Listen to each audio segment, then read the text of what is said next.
रिजवी साहब जी बताइए, क्या कह रही हैं? मैं कह रही हूँ कि आपकी भाषा, आपकी शब्दावली तो इसी तरह की है, और जिस तरह की बात आप कर रहे हैं उस तरह से तो मतलब फिर मौलानाओं को करना चाहिए चयन। नहीं नहीं, देखिए आप समझ नहीं पा रही हैं और दूसरे लोगों को मौका ज्यादा दे रही हैं, मुझे अच्छा। मौका बहुत कम दे रही हैं। पक्षपात मत करिए, अच्छा, निष्पक्ष जो अब है यहाँ पर एंकरिंग भी करिए। आपने ये कार्ड खेल दिया। और दूसरी बात, अब सवाल, आपके सवाल का जवाब दे रहा हूँ। अभी जो धर्मगुरु जो कह रहे थे, मौलाना लोगों पर इल्जाम लगा रहे थे समी के ताल्लुक से, समी साहब के ताल्लुक से जो फतवा दिया था वो मैंने ही फतवा दिया था, किसी और ने फतवा नहीं दिया था। और मैंने शरीयत की रोशनी में, उन्होंने रमजान के दिन के उजाले में उन्होंने पानी पिया था, तो पानी पीना रमजान में ये गुनाह का काम है। हाँ, अगर वो माजूर थे, यानी कोई उज्र आचार्य था, विक्रमादित्य जी कुछ कह रहे हैं। था, देश तो की गरिमा के साथ खेलते हैं, देश की गरिमा के साथ खेलते हुए पाकिस्तान का अरे भाई, मैं आपके बीच में नहीं बोला हूँ, जैसे आपके देश की बीच युद्ध में लड़ते नहीं हैं ना, बोला उसी हूँ। प्रकार की मनोभावना होती है लोगों की। सब्र और आप करिए, जैसे सब्र लोग करिए, महाव्यक्ति का मनोबल तोड़ देते हैं, फतवा देते हैं।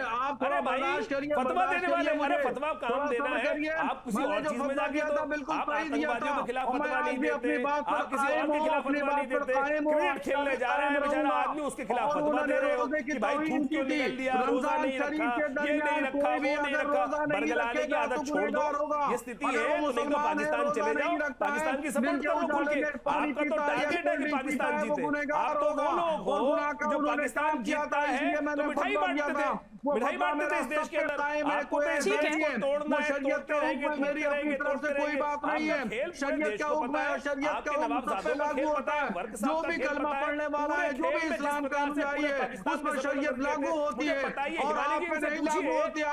मैं आप दोनों को रोक रही हूँ, आप दोनों को रोक रही हूँ, आचार्य जी आपको भी, और रिजवी साहब आपको भी। रिजवी साहब आप मेरी एक बात का जवाब दे दीजिए ना। रिजवी साहब, ठीक है आचार्य जी, मैं लौट रही हूँ आपके पास। रिजवी साहब सुनिए, पहले मेरी बात सुनिए। अच्छा ठीक है, आप मेरी बात का जवाब दीजिए। रिजवी साहब, सरफराज खान का चयन सिर्फ इसलिए नहीं हुआ क्योंकि वो सरफराज खान है, धर्म देखकर उनका चयन नहीं किया गया, लेकिन खलील अहमद और मोहम्मद सिराज का चयन क्यों किया गया, मुझे सिर्फ ये बता दीजिए। इसी टीम में रिजवी साहब आपको मेरा सवाल सुनाई दे रहा है? रिजवी साहब आपको मेरी आवाज आ रही है?